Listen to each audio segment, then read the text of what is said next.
بسم اللہ الرحمن الرحیم۔ بسم اللہ الرحمن الرحیم۔ عزیز طلبہ کرام، السلام علیکم ورحمۃ اللہ وبرکاتہ۔ ہم بنات الابن کے احوال پڑھ چکے ہیں۔ اب ہم بنات الابن کے احوال کو سراجی کی عبارت میں دیکھتے ہیں، اور مصنف رحمۃ اللہ علیہ نے بنات الابن کے احوال کو اچھے طریقے سے سمجھانے کے لیے ایک مثال ذکر کی ہے، جس کو مسئلۃ التشبیب کہتے ہیں۔ تو انشاءاللہ اس کو بھی پھر ہم دیکھیں گے۔ تو سب سے پہلے بنات الابن کے عبارت کے اندر احوال دیکھتے ہیں۔ احوال بنات الابن، پوتیوں کے احوال۔ و بنات الابن کا بنات صلبی، کہ پوتیوں کے احوال میراث کے اعتبار سے ایسے ہی ہیں جیسے کہ صلبی بیٹیوں کے۔ کاف تشبیہ کی ہے،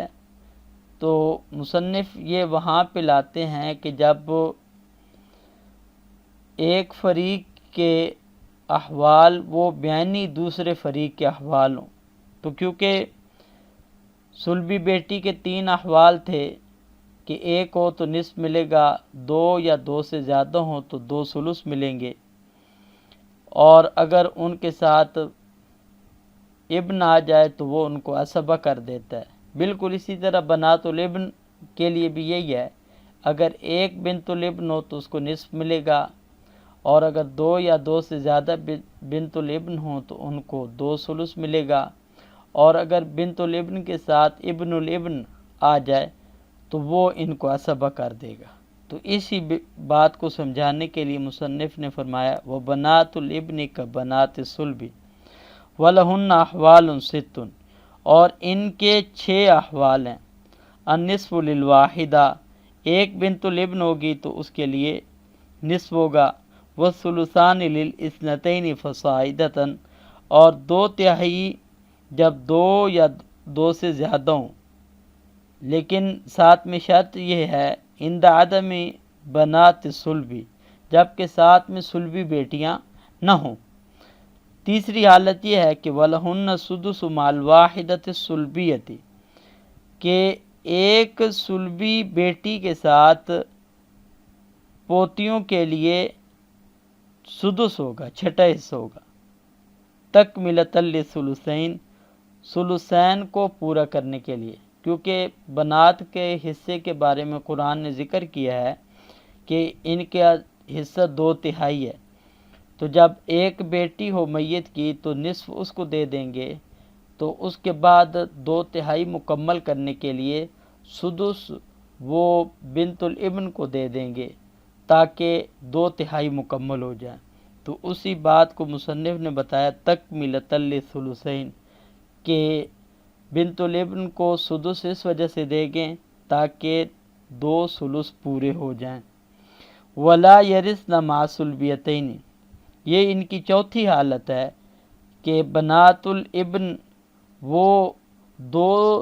صلبی بیٹیاں ہوں تو ان کے ساتھ وارث نہیں ہوتی ہیں، کیونکہ ظاہر بات ہے 2 صلبی بیٹیاں جب وہ 2 ثلث لے لیں گی تو پیچھے ایسا کوئی حصہ ہی باقی نہیں رہے گا بنات والا کہ جو ان کو دیے جائے۔ آگے 5ویں حالت بیان کر رہے ہیں کہ 2 صلبی بیٹیوں کے ساتھ وارث تو نہیں ہوگی، ایک صورت ہے جب وارث بن جائیں گی، الا ان یکون بحذائہن او اسفل منہن غلام، مگر یہ کہ ان کے محاذات، ان کی برابری میں،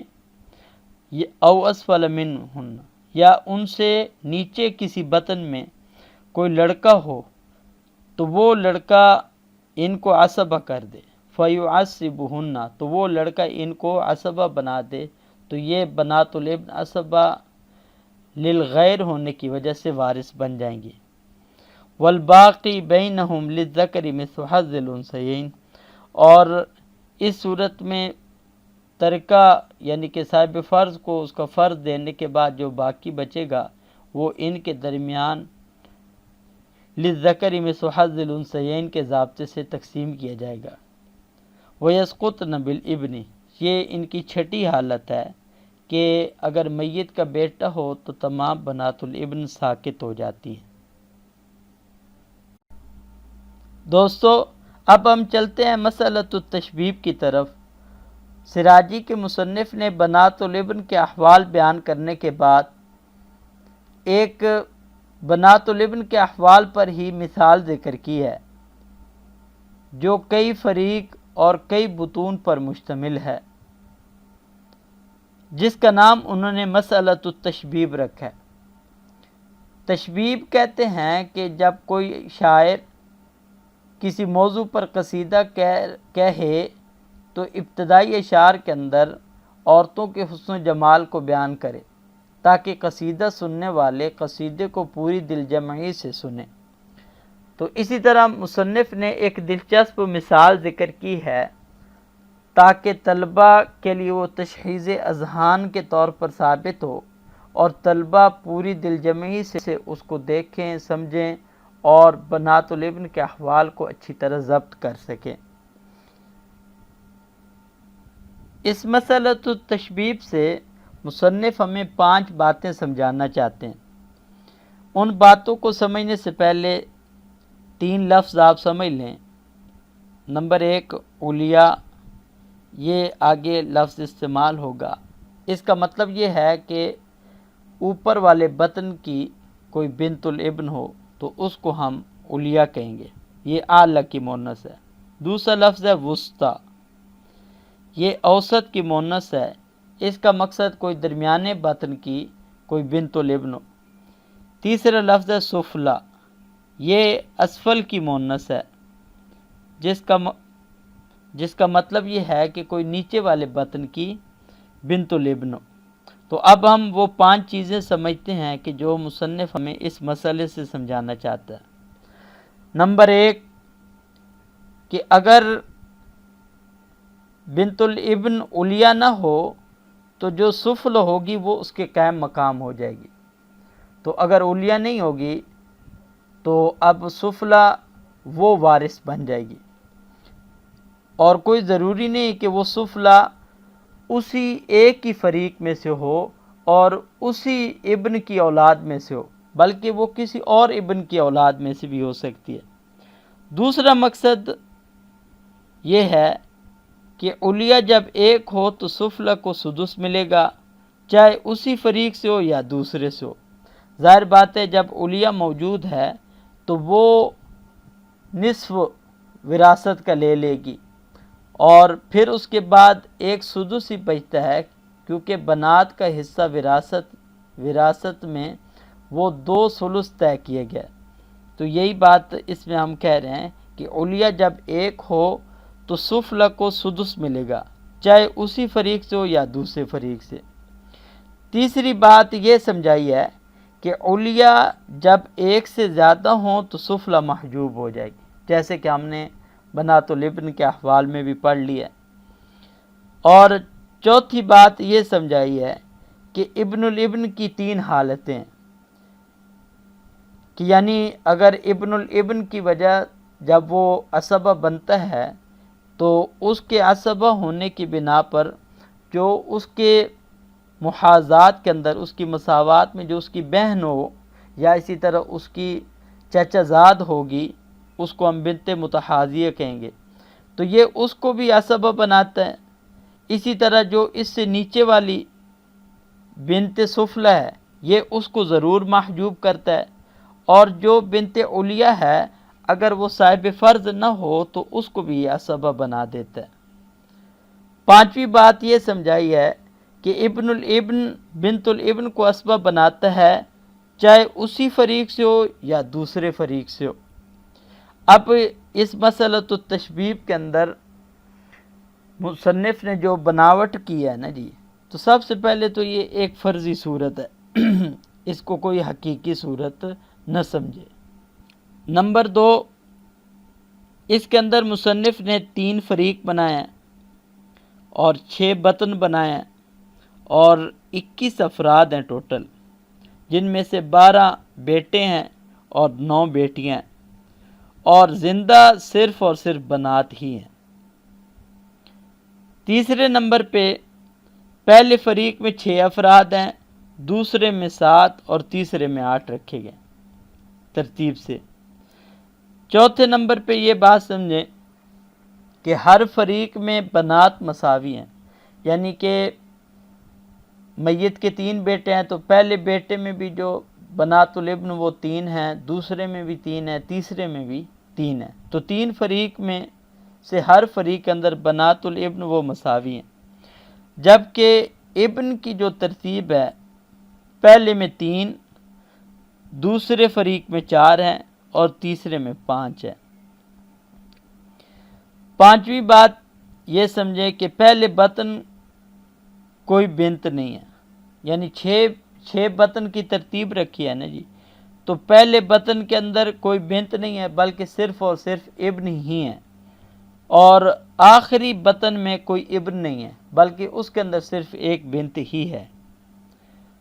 چھٹی بات یہ سمجھیں کہ دوسرے اور چھٹے بطن میں ایک ایک بنت ہے، تیسرے اور پانچویں میں 2 بنت ہیں، جبکہ چوتھے بطن میں 3 بنت ہیں۔ دوستو، مسئلۃ التشبیب کی صورت ہم دیکھتے ہیں۔ زید کے 3 بیٹے تھے، عمر، بکر اور خالد۔ یہ تینوں زید کی زندگی کے اندر ہی فوت ہو گئے، اور ہر بیٹے نے اپنی نسل کے اندر 3 بنات الابن چھوڑی، لیکن اس ترتیب کے ساتھ چھوڑی کہ فریق اول جو عمر کی اولاد میں سے ہے، اس میں جو بنت علیہ ہے اس کے محاذات کے اندر فریق ثانی میں بھی کوئی بنت نہیں ہے، فریق ثالث میں بھی کوئی بنت نہیں ہے، اور فریق اول کی جو بنت وسطی ہے اس کے محاذات کے اندر فریق ثانی میں بنت علیہ تو موجود ہے، لیکن فریق ثالث میں کوئی بنت موجود نہیں، اور فریق اول کی جو بنت سفلہ ہے اس کے مقابلے میں فریق ثانی کی بنت وسطی اور فریق ثالث کی بنت علیہ موجود ہے، اور جبکہ فریق ثانی کی بنت سفلہ کے محاذات میں فریق ثالث کی بنت وسطی موجود ہے، اور فریق ثالث کی بنت سفلہ کی محاذات کے اندر اور کوئی بنت نہیں ہے۔ تو اب ہمیں مصنف یہ بات سمجھا رہے ہیں کہ اگر اس صورت میں زید فوت ہوتا ہے تو جو پہلی فریق کی بنت علیہ ہے یہ بنت کے قائم مقام ہو جائے گی، اور اس کو وراثت کا نصف مل جائے گا، اور اس کے بعد کی جو بنات الابن ہے یعنی فریق اول کی بنت وسطی ہو جائے اور فریق ثانی کی بنت علیہ، ان دونوں کو سدس مل جائے گا تکملۃ للثلثین۔ تو یہاں پہ یہ بات ہمیں سمجھائی کہ کوئی ضروری نہیں ہے کہ بس اسی فریق کی بنت الابن کو وراثت میں سے حصہ دیں گے، سدس دیں گے، بلکہ اس کے محاذات کے اندر دوسرے فریق میں بھی اگر بنت الابن موجود ہوگی تو وہ بھی وراثت کے حصے دار بن جائے گی، اور فریق اول کی بنت وسطی اور فریق ثانی کی بنت علیہ کو چھوڑ کر نیچے کی جتنی بھی بنات ہیں بنات الابن یہ سب کی سب ساقط ہو جائیں گی، اور ان میں سے کسی کو کوئی وراثت میں سے حصہ نہیں ملے گا، الا یہ کہ اگر نیچے سفلیات کے ساتھ کوئی ابن آ جائے تو وہ ابن جب خود عصبہ بنے گا تو ان اپنے محاذات والی جتنی بھی بنات ہوں گی ان کو بھی عصبہ کر دے گا۔ تو اب اگر مثال کے طور پر کہ یہ فریق ثانی کی جو بنت وسطی ہے اس کے ساتھ جو ابن ہے اگر یہ زندہ ہو اور یہ عصبہ بن جائے تو اس کے عصبہ بننے کی صورت میں جو فریق اول کی بنت سفلہ ہے اور فریق ثانی کی بنت وسطی ہے اور اسی طرح فریق ثالث کی بنت علیہ ہے، یہ تینوں کی تینوں عصبہ بن جائیں گی، اور اسی طرح اگر کیا ہو کہ فریق ثالث کی جو بنت وسطی ہے اگر اس کا ابن یہ اسبہ بن جائے تو اس کے اسبہ بننے کی صورت میں اس کے محاذات کے اندر جو بنت سفلی فریق ثانی کی ہے اور فریق ثالث کی بنت وسطی یہ بھی اسبہ بن جائیں گی، اور اس کے اوپر جو بنت وسطی فریق ثانی کے محاذات کے اندر جو بنات پائی جاتی ہیں جو کہ پہلے محروم ہو رہی تھی تو وہ بھی اسبہ بن جائیں گی۔ تو یہ بات ہم کو مصنف نے اس مثال کے ذریعے سے سمجھانا چاہتے تھے۔ اب ہم اس مثال کی عبارت دیکھتے ہیں۔ صورت مسئلۃ بنات الابن، بنات الابن کے مسئلہ کی صورت۔ ولو ترک ثلاث بنات ابن بعضهن اسفل من بعض، اگر کسی نے تین بنات الابن چھوڑی ہوں جو ایک دوسرے کے نیچے ہوں، وثلاث بنات ابن ابن آخر، اور اسی طرح ایک دوسرے بیٹے کی تین بنات الابن چھوڑی ہوں، بعضهن اسفل من بعض، جو ایک دوسرے کے نیچے ہوں مرتبے میں، وثلاث بنات ابن ابن آخر، اور اسی طرح ایک تیسرے بیٹے کے پوتے کی تین بنات اسی طرح چھوڑی ہوں، بعضهن اسفل من بعض، کہ ایک دوسرے کے نیچے ہوں، بہذ صورہ، جس صورت میں ہم نے مسئلے پر بحث کی ہے۔ تو اب العلیاء من الفریق الاول لا یوازیها احد، کہ فریق اول کی علیاء اس کے مساوات میں کوئی ایک نہیں ہے، والوسطی من الفریق الاول توازیها العلیاء من الفریق الثانی، اور فریق اول کی وسطی اس کے برابر میں فریق ثانی کی علیاء ہے، اور فریق اول کی جو سفلی ہے اس کے برابر میں فریق ثانی کی وسطی بھی ہے اور فریق ثالث کی علیاء بھی ہے، اور والسفلی من الفریق الثانی توازیها الوسطی من الفریق الثالث، اور فریق ثانی کی سفلی اس کے برابر میں فریق ثالث کی وسطی ہے، والسفلی من الفریق الثالث لا توازیها احد، اور فریق ثالث کی جو سفلی ہے اس کے برابر میں کوئی بھی نہیں ہے۔ اذا عرفت ھذا، جب آپ یہ بات پہچان چکے ہیں، فنقول، تو ہم کہتے ہیں، للعلیاء من الفریق الاول النصف، کہ فریق اول میں سے جو علیاء ہے اس کو زید کے مرنے کے نتیجے میں نصف ملے گا، وللوسطی من الفریق الاول مع من یوازیها السدس، اور فریق اول کی جو وسطی ہے تو اس کو اور ساتھ میں جو اس کے برابر میں ہیں چاہے وہ دوسرے فریق میں سے کیوں نہ ہو، اس کو سدس ملے گا، تکملۃ للثلثین، ثلثین یعنی 2/3 کے پورا کرنے کے لیے، ولا شیء للسفلیات، اور نیچے اس کے علاوہ جو باقی بنات الابن ہیں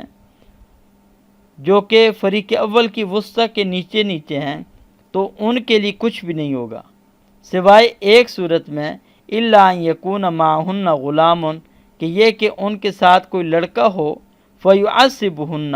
وہ لڑکا اسبہ بنا دے ان کو کہ جو اس کے محاذات کے اندر ہو، اس کے برابری کے اندر ہو۔ والسلام علیکم ورحمۃ اللہ وبرکاتہ۔